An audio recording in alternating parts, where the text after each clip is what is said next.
From Gale Boetticher being killed just because he was Walt's replacement, to Todd, who killed a kid who accidentally saw the heist. In this video, we will be counting down every person who did not deserve to die in Breaking Bad, facing a tragic death compared to the real bad guys in the series. Starting with Jane Margolis. Jane is one of many tragedies that changed Jesse's life forever. After being evicted, Jesse desperately searches for a place to stay and finds a duplex where he meets Jane Margolis. Their first conversation is awkward, with Jane showing him around while Jesse fumbles to compliment the place. She initially agrees to rent it to him but hesitates when he offers cash.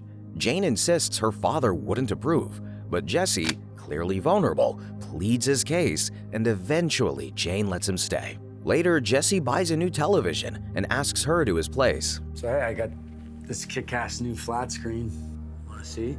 Jane agrees, and we see them holding hands, staring at the TV, which marks the start of their relationship. It's later revealed that Jane has been sober for 18 months, but after Jesse's friend Combo is killed, she introduces Jesse to heroin to help him cope and relapses himself. On your back, baby, in case you throw up on your side. A piece of advice that becomes very crucial later on. Jesse and Jane spiral into addiction, and he also tells her about his drug business with Walt and the money he's owed. But when Walt refuses to pay, Jane blackmails him, threatening to reveal his identity. Eventually, Walt returns the money to them, and they plan to run off to New Zealand. New Zealand, that's where they made Lord of the Rings. I say we just move there, yo. I mean, you can do your art. Later on, Walt coincidentally meets Jane's father, and they talk about their families. However, Walt, indirectly talking about Jesse, asks Jane's father for advice, to which he replies something that deeply touches Walt. Family. Can't give up on them. Never. Man, this dude really meets her dad to chill before doing what he did. Walt goes back to Jesse's place and finds both of them unconscious. He shakes Jesse to wake him up and accidentally rolls Jane on her back. She starts to cough and choke, so Walt rushes to help her, but suddenly stops as he realizes that Jane is a threat to him if left alive. His eyes tear up when he realizes that she has stopped moving. He couldn't believe that he let her die. The next morning, Jesse wakes to find Jane dead beside him. Panicked, he calls Walter, who sends Mike Ehrmantraut, who helps Jesse out. Then we see Jane's father, who is so consumed by grief over her death that he accidentally causes a mid-air plane collision at his job between Wayfarer 515 and a charter plane, killing 167 people. Jesse's life is impacted deeply by her death. He is set off to rehab where he tries to find peace after the death of the woman that he loved. And what if? If Jane Margolis did not die, Jesse and Jane would have tried to run away with money and moved to New Zealand like they had planned. Walt would still be running his lab without Jesse and would probably later be killed by Gus. Number 2. Hank Schrader. Hank Schrader was a dedicated DEA agent and a true family man who was blindsided by Walt multiple times, as the thought of your own brother-in-law being a drug kingpin was too much for Hank. Hank teases Walt about his quiet chemistry teacher life, and despite how tough he acts, Hank deeply cares for Walt and his family, treating them like his own. In Season 1, Episode 4, during a backyard cookout with Hank and Marie, Walt finally tells them that he has cancer. Whatever happens, I want you to know that I'll always take care of your family. Later, when Walt pours tequila shots for Walt Jr., pushing one after the other even when he's had enough, Hank steps in again. You going for Father of the Year? Hank's affection for Walt blinds him to the truth. As the DEA's lead on the Heisenberg case, he's obsessed with catching the meth kingpin, but misses clear signs pointing to Walter. In the pilot episode, Walt's first drug deal goes wrong. He knocks out the dealers using poison gas and a high school gas mask, which he then carelessly tosses in the desert. Later, the DEA finds the mask, and it leads to J.P. Wynn High School. Hank visits Walt after hours and shows it to him. We don't want people to start wondering about you. He blames a junkie and later arrests the high school janitor, Hugo, while he never even considers Walter. In episode Bullet Points, Hank, still recovering from the cartel hit, invites Walt and Walt Jr. over. He plays a karaoke DVD of Gale Boetticher and shows Walt Gale's notebook, smiling as he reads, "To WW, my star, my perfect silence." I mean, who you figure that is? Huh? Woodrow Wilson? Willy Wonka? Walter White? It's not until Season 5, Episode 8 that Hank finally puts it together. At Walt's house, he picks up a copy of Leaves of Grass in the bathroom and finds a note inside. "To my other favorite WW, it's an honor working with you. Fondly, GB." He hides his shock, takes the book, and leaves with Marie, claiming he's sick. But on the way back, Hank has a panic attack and crashes his car. Later on, he sets up a trap using Jesse's idea to target Walt's buried money. And in Season 5, Episode 13, they follow Walt to the desert, where Hank cuffs him.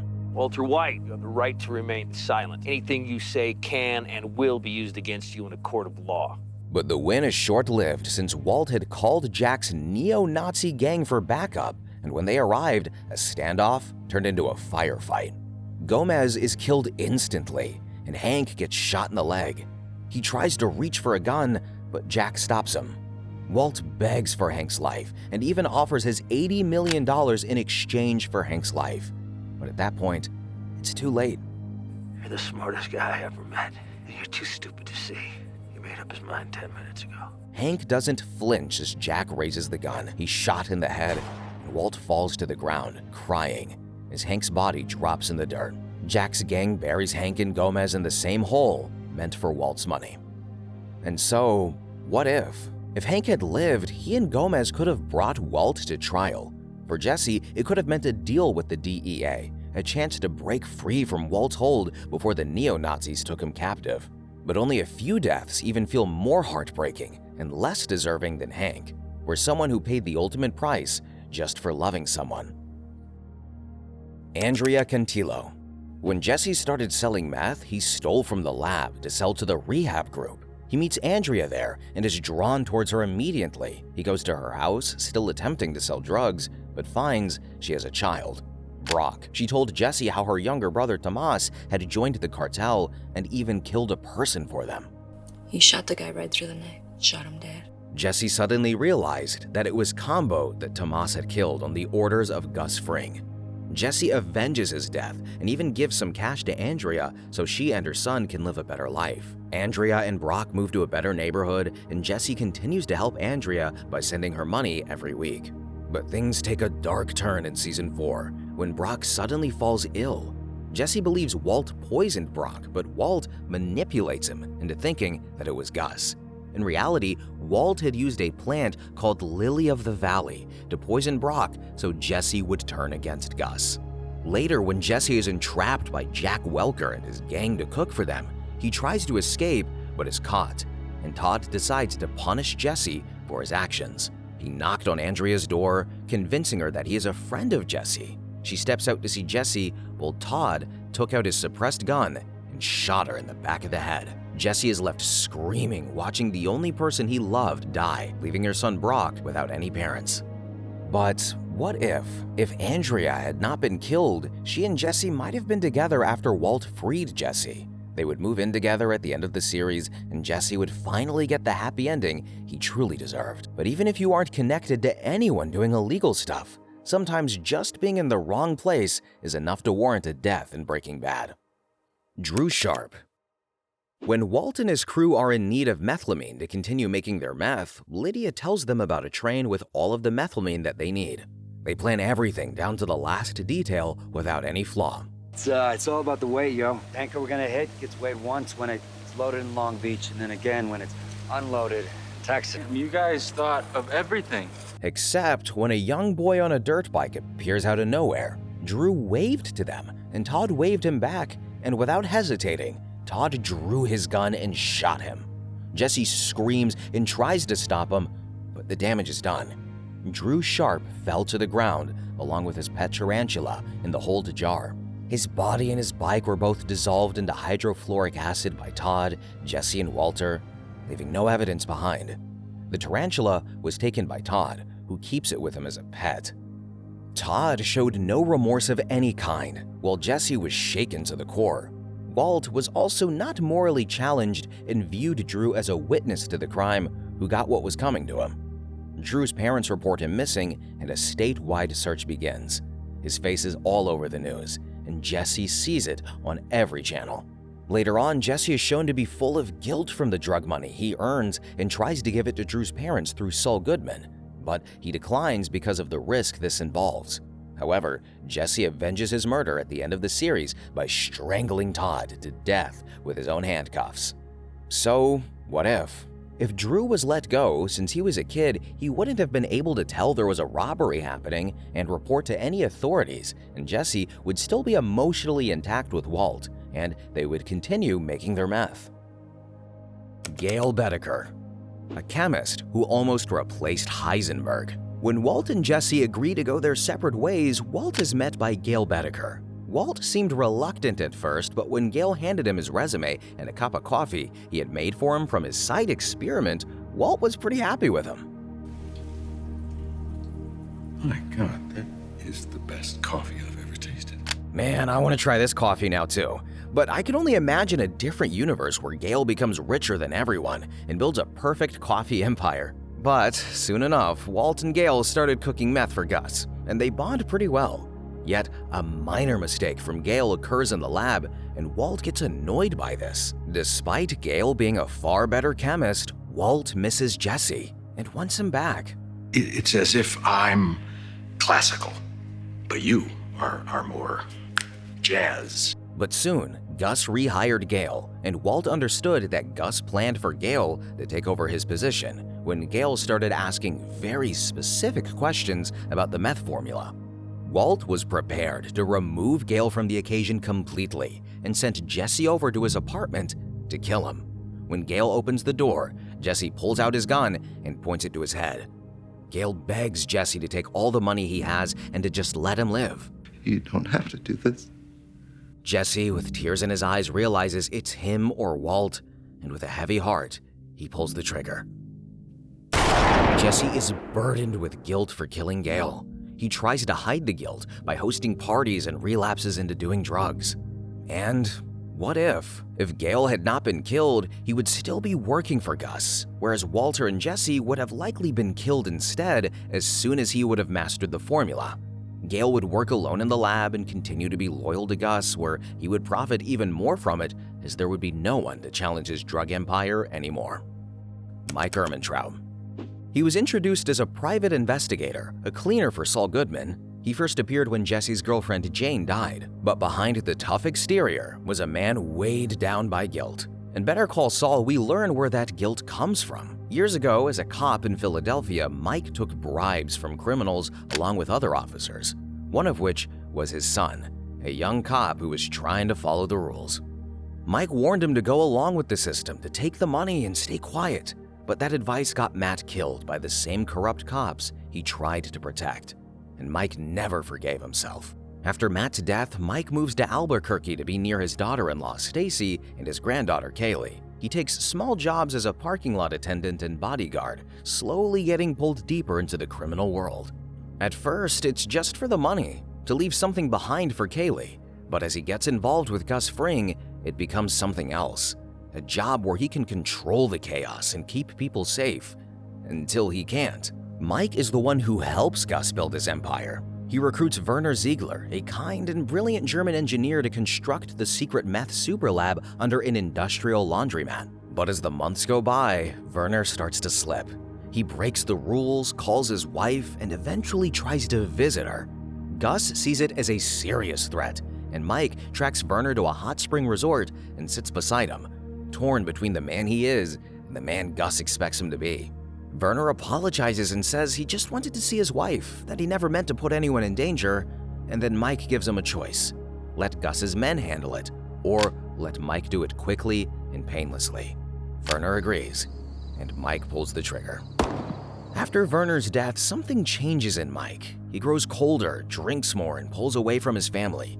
He steps back from Gus's operation for a while, but in the end, he comes back. He bugs Jesse's house, tracks Walter's every move, and keeps the operation running smoothly behind the scenes. He doesn't enjoy it, but he's good at it. And as long as he's useful, he believes Kaylee will be safe. But after Gus is killed in Season 4, everything begins to spiral. In Season 5, the DEA starts closing in on Gus's former employees, and Mike tries to protect the guys who are being paid to stay silent in prison. When Walt demands the names of those men, Mike refuses because he knows what Walt will do to them. Mike, he just wants out, and he's already set up a plan to disappear and even stashed money away with the help of a lawyer. But the DEA catches his guy in the middle of a drop. And just like that, all of Mike's money, including Kaylee's, is gone. His only chance now is to get it himself. He calls Saul and asks for help, but Walt shows up instead. Walt says he'll give Mike the bag if he hands over the names. Mike doesn't flinch. He rips the bag out of Walt's hands and turns to leave. You're welcome. Mike stops in his tracks, he turns back and lets out everything he's been holding in. We had a good thing. You just had to blow it up. You and your pride and your ego. He walks off, done with everything, ready to disappear for good, but Walt, filled with bruised pride and ego, follows him and shoots him. Walt shoots Mike in the stomach, and Mike tries to drive off but only makes it a short distance before crashing near a riverbank. Wounded and weak, he sits on a log and watches the water, knowing the end is near. Walt shows up rambling that it didn't have to happen, that he just remembered he could have asked Lydia for the names instead. Shut the fuck up. Let me die in peace. Mike died just because he hurt Walt's ego, showing him the reality of how Walt's actions made everything worse. So, what if? If Mike had made it out, he might have disappeared for good, taken whatever was left, and vanished.